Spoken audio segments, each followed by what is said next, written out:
E aí, beleza? Quem fala aqui é o Renan e você está no canal Broken Games. Vamos falar agora novamente sobre a BGS. E eu já soltei um vídeo aqui com um overview do evento de forma geral.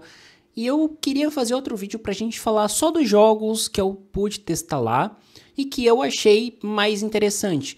E por a gente não ter tantos lançamentos lá, que nem eu falei, pô, dá pra gente fazer um vídeo à parte, estendendo um pouco mais sobre esses jogos especificamente. Então, aqui eu vou trazer essas opiniões minhas sobre esses jogos, e ao fundo eu estou utilizando os textos que eu escrevi lá para o Mega. Então, caso vocês queiram conferir os textos da cobertura, www.megascopio.com.br, acho que vocês vão curtir demais, assim como outros materiais que a gente vai soltando por lá. Então, beleza, outra coisa que eu tinha para comentar, que eu não vou falar sobre jogos indies aqui, justamente porque eu não terminei o texto. Então, aqui eu vou falar mais das reviews individuais, ou primeiras impressões, né, melhor, individuais que eu acabei escrevendo, ou que o Nascente escreveu e que eu pude jogar também. Então, assim, a gente acabou dividindo os textos, né? E o primeiro aqui que eu já vou começar é com o Persona 3. E ele não é um lançamento, só que ele é um lançamento para o Nintendo Switch 2. E me surpreendeu, assim como já vou colocar no balaio Cyberpunk 2 no Switch 2, porque eu não tinha jogado o Switch 2 até então, e eu tava bem cético do potencial do hardware, sabe? Então, quando eu vi o Persona, eu fiquei, assim, impressionado, porque eu achei que ele tá trabalhando bem com a técnica de anti-aliasing, o potencial do hardware, e tá um jogo bem próximo do que ele fica ali, como do meu ponto de vista, por bem próximo do Xbox Series S. Então, ele tá chegando próximo em relação ao visual, tá, os comandos estão responsíveis, tá bem gostosinho de jogar. Então, assim, eu acho que não deixa nada a dever do que já foi lançado nos outros consoles, né? Ainda mais quando a gente pensa no Switch, que é uma questão de portabilidade. Existe o aspecto de portabilidade, e o seu hardware acaba sendo mais limitado em relação a isso, estendendo também para o Cyberpunk. Porque eu achei que no Cyberpunk eu ia ver muitos problemas. E não foi o que aconteceu. Eu parei para jogar um pouco ali no stand, fui fazer um pedaço de uma missão, joguei um pouco de gameplay, dirigi o carro, explorei Night City um pouquinho ali, foi uma meia horinha ali jogando. E foi um negócio bem legal, foi uma experiência boa. E assim, por exemplo, você vê que existe diferenças, né? Por exemplo, na questão de pessoas andando pela cidade. Eu sei que para um PC high-end ou coisa assim, você vai ver muito mais NPC. E quando você vai pegando nos consoles, essa população vai baixando. Só que no Switch, talvez para comportar, eles reduziram ainda mais. Então, assim, isso é perceptível. Só que você tendo um Switch 2, sabendo da limitação do hardware, os demais aspectos do jogo tá bom, sabe? Tá rodando liso, tá rodando de forma bem interessante e competente. Então, gostei bastante de ter jogado tanto o Persona 3 Reload no Switch 2, bem como o Cyberpunk, que eram dois jogos que eu tava bastante cético que ia rodar, não vou falar liso, mas que ia rodar com uma forma legal. Menos o Persona, porque o Persona eu acho que o impacto de questão de dinamicidade dele é menor, né, justamente porque você vai ter momentos específicos de dinamicidade, enquanto que o Cyberpunk, que é um action RPG ali e tal, primeira pessoa, eu acho que você poderia encontrar muito mais problemas. Mas me trouxeram visões bem positivas desses dois jogos. Agora vamos aqui para outro jogo, que foi o Skate Story, e eu falo facilmente que esse foi o jogo que eu mais gostei de ter conhecido. Deixa eu tentar mudar minha câmera de lugar aqui rapidinho. Porque o Skate Story, cara, ele é um jogo que está sendo publicado pela Devolver. E ele tem aquelas premissas bizarras da Devolver, sabe? Que você é uma alma que está escapando e tem que fazer não sei o que lá na lua. Só que para isso você não vai a pé, você vai de skate. Aí você assina um contrato, ganha um corpo de vidro e vai com o seu skate. E os níveis vão ganhando uma dificuldade progressiva, né? Então, no começo você tá só com o seu skatinho ali, atravessando de um portal para o outro. Aí depois você tem que fazer pulo e manobra. Depois você tem que começar a desviar de obstáculo. Então, assim, são comandos bem simples, bem intuitivos. As manobras que você precisa fazer não é um simulador de skate ou um Tony Hawk. São coisas bem básicas mesmo. E que eu acho que tem tudo para ser uma narrativa bem interessante e bastante divertida. Agora, vamos aqui para o próximo jogo, que foi o Quarantine Zone. Eu até tinha ouvido falar desse jogo, mas acabou não me chamando tanto a atenção assim o Quarantine Zone. Justamente porque ele é um jogo que pra mim soou muito mais como gerenciamento e eu não tava nessa vibe quando eu vi ele. Mas testando ele parece ser um jogo bem legal, que basicamente aconteceu um apocalipse zumbi e você vai ser tipo aqueles guardinhos de fronteira procurando indícios que a pessoa pode estar contaminada. Se ela não tiver contaminada, você joga para a área de quarentena. Se ela tiver, você joga para o extermínio e na área de quarentena você tem que ir dia após dia para ver se a pessoa mudou, se não mudou, fazer um interrogatório com a pessoa e ver se ela vai entrar ou não na área segura. E ali você entra com esse aspecto de inspeção, você vai ter um pouco de gameplay, você vai ter gerenciamento, porque essas pessoas vão consumir recursos fatalmente, né, dentro da sua base. Então, pô, assim, achei um jogo que tem mecânicas bastante interessantes. Eu não sei se no dia a dia eu jogaria muito ele, mas achei bacana. Para quem curte, por exemplo, Papers, Please, que é bem mais focado só na parte de verificar os passaportes ali da fronteira, bem em um aspecto desse jogo, eu acho que tem chance de você gostar desse ponto a partir disso. Então vamos para o próximo, que é o Force Strike. Force Strike eu não sabia dele, mas gostei. Ele é um roguelike, em que você vai assumir um personagem que vai escolher um mestre ali no começo e vai ter que traçar o seu caminho entre os inimigos para defender o seu império, ou o império ao qual você faz parte, porque o seu império está sendo reduzido. E nesse caminho, você vai ter cenários 2D com pixel art muito caprichado, e ali você vai basicamente poder planejar a sua batalha. Então você aperta, por exemplo, o LT no controle, pensando no Xbox, e você vai poder fazer aquele cenário de luta entendendo a movimentação de cada inimigo para depois reproduzir ele de forma real, como se seu personagem tivesse esse poder de predição de futuro. Eu achei bem interessante, é bastante divertido, ele vai ficando bastante desafiador, você vai pegando upgrades que vai deixando um pouco mais fácil, mas ele é bem um roguelike bem interessante. Agora, para o terceiro jogo também da Devolver, tinha o Ball vs Pity.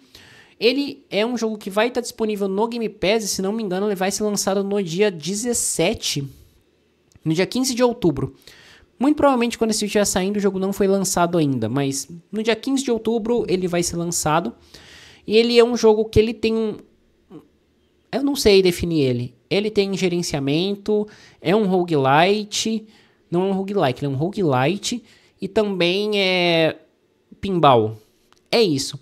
Você vai ter a sua fazendinha, o seu reino ali que você está desenvolvendo e um poço. Esse poço aparentemente ele é infinito. Então você vai descer nesse poço e enfrentar uma horda de inimigos com bolinhas que você tem que ficar arremessando, refletindo. E aí você vai incrementando seus poderes. Eu não sei explicar muito bem, mas é um jogo extremamente interessante e divertido. Agora vamos para o próximo, que aqui esses quatro, o Skate Story, o Quarantine Zone, o Force Strike e o Ball vs Pity, foram todos jogos que estavam no stand da Devolver, tá? Então aqui a gente está falando de uma empresa só que levou tudo isso. Agora vamos para o Resident Evil Survival Unit. Ele vai ser um jogo que eu acho que vai ser bom, tá? Eu escrevi o texto dele aqui. Eu pude testar e fazer uma entrevista com um dos membros da equipe de desenvolvimento para tirar dúvidas sobre questão de monetização e etc. Ele vai ser um jogo mobile da franquia Resident Evil que vai trazer esse mocinho simpático aqui como protagonista, e ele tem intenção de trazer diversos modos de jogo. A gente vai ter um modo história, vai ter um modo exploração e modo construção, digamos assim. No modo história você vai explorar locais ali como Raccoon City e outros lugares marcantes da franquia, e você vai poder resolver puzzles, coletar itens e sobreviver. Eu achei os puzzles bem interessantes. Segundo a entrevista que a gente fez com o membro desenvolvedor da equipe, a Capcom não deixou pegar muito leve com os puzzles, então acho que no decorrer do jogo eles vão realmente ficando um pouco mais difícil, mas no começo são bem intuitivos. Quando a gente fala da exploração já, que é o outro modo de jogo, ele vai ter single player, multiplayer, ele é muito mais um tower defense, porque você vai ali com 3 personagens e você vai posicioná-los e ativar a habilidade deles em diferentes tempos para combater a horda de zumbis e monstros que vão aparecendo no meio do caminho. Então, achei funcional, ainda mais porque a gente está falando de dispositivo móvel. No modo história, eu não vi combate, né? Muito mais você explorar o ambiente, resolver puzzle, e o combate fica para esse modo de jogo mais Tower Defense, o que eu acho prático quando a gente fala de jogo mobile, tá? Então, dito isso, achei bem interessante esse aspecto do game mobile. E por fim, tem o ponto da construção, que é você vai chegar na mansão, você vai fazendo os upgrades nela, e nisso construindo novas residências em volta, que vai te trazer outros benefícios e mais recursos. Aqui é uma parte que eu acho onde a monetização vai pegar, porque é justamente aquele tipo de monetização para quem já jogou Clash of Clans, que você tem a sua área, você quer melhorar a sua vila, ou você quer melhorar uma produção de recurso, você vai ter que clicar no update com a quantidade de recursos certo e esperar mais um tempo. Então, no começo, nível 1 para 2, 2 para 3, você vai ver que é rapidinho ali, 3 minutinhos, 5 minutinhos, mas depois, no decorrer do jogo, vai levando horas, vai levando dias, e você vai recebendo ataque, tal, até você, se tiver mais engajado no jogo, fala, não, eu vou pagar gemas aqui porque eu quero melhorar o meu centro mais rápido, vai ter uma guerra de clã. Aqui eu acho que vai ser essa vibe de monetização. Eu perguntei na entrevista quanto a personagens, porque ele falou que vai ter muitos personagens conhecidos da franquia, né? Tem o Leon, o Carlos, a Jill Valentine, o Chris, e lá vai pedrada. E o que me foi dito é que os personagens serão liberados no modo história e somente 2 que são especiais serão vendidos e, segundo ele, a um valor acessível. Foi isso a informação que eu tive. Mas por ser um jogo mobile, eu acho que as transações vão comer solta a partir de algum nível. E a gente vai ter um shop que vai permitir algum personagem ser liberado também. Apesar de ser liberado na campanha, você também vai poder comprar e por aí vai. Isso vai impactar como você vai montar o seu time para exploração. Mas, a uma primeira vista, é um jogo interessante, digamos que spin-off de Resident Evil e com potencial para agradar os fãs da franquia. E por fim, eu queria trazer aqui para vocês um jogo que a gente foi convidado para fazer hands-on em entrevista com membros da equipe, que foi o Last Flag. Esse jogo ele está sendo desenvolvido por um estúdio que é do vocalista do Imagine Dragons, e ele tem uma premissa bem simples, que é um 5 contra 5 pega-bandeira. Ele é bem leve de ser jogado, o Nascente e eu jogamos, e pô, é uma partidinha muito gostosa, os personagens são intuitivos, cada um tem suas habilidades que não são muito difíceis de você entender, então isso eu acho que ajuda bastante. É um jogo que eu diria que ele é acessível, sabe? Mesmo para quem não curte tanto multiplayer, como o meu caso, você vai sentar, vai jogar, vai se divertir, vai conseguir matar uma galera, vai conseguir cumprir alguns objetivos no mapa, e o jogo não é focado em matar, ele vai muito mais pro estratégico de você dominar os determinados pontos, criar a bandeira no campo do inimigo e puxar essa bandeira para sua base. Então é esse o seu objetivo, o modo de jogo que a gente viu lá. Ali nós tínhamos acho que uns 10, entre 8 e 10 personagens disponíveis, cada um bem característico, com uma função interessante e que parece ser bem útil de forma geral, né? Não tinha nenhum que você jogava e falava, nossa, não tá da hora.